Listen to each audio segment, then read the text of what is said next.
The yield on the 10-year Treasury note was 2.8% after Janet Yellen's testimony last month. After today's March Fed minutes, it's down at 2.7%. Kim Miller, when will rates rise? We've been waiting for a long time. When's it going to happen? Well, unfortunately, I think the anticipation of higher future interest rates is already priced in the market. And we can use the March Federal Reserve meeting that you alluded to a moment ago as evidence. At that time, the Fed conveyed two critical pieces of information to the market. The first was that the timing of a tightening policy would occur sooner than the market was anticipating. And the second was that the pace of tightening would be faster than the market was anticipating. Yet the 10-year Treasury backed up only 10 basis points. That's a pretty muted response to such important information. Now contrast that with the way the market responded to Ben Bernanke's prognosis last May for an end to the quantitative easing program. The 10-year Treasury at that time went from a 192 to a 260. That's a 70 basis point correction. The more tepid response recently suggests to me that a lot of the correction has already occurred and that rates don't really need to rise materially from here. All right, so why should investors, conservative investors, want to be in short-term corporate bonds as opposed to government bonds?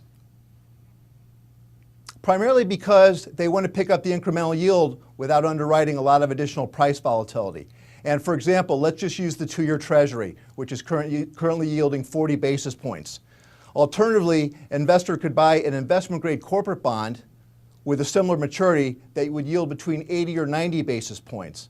So that's a 40 to 50 basis points pickup in yield without underwriting additional interest rate volatility or sensitivity. Now, having said that, my preference as an investor would be to buy, instead of the 2-year Treasury, a 1-year investment-grade corporate bond that would yield between 50 and 60 basis points. So you pick up 10 to 20 basis points over a Treasury, but you're only incurring half the interest rate sensitivity. All right, let's talk about what you're buying. How does your fund compare to the average money market fund, both in terms of yield and volatility? Well, let's talk about NAV volatility first, since the first priority of the conservative income bond fund is to minimize NAV volatility. And over the past year and a half, the NAV of the fund has been $10.04, with the exception of only a handful of days when it registered either 10.03 or 10.05.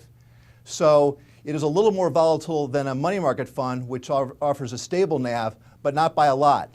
And over that same time period, the conservative income bond fund paid roughly 40 basis points more than a general purpose money market fund. And that's why this fund is a nice complement to a money market fund for investors with cash balances that don't have an immediate need. Thanks a lot, Kim Miller. Thank you very much. And thank you for watching The Street.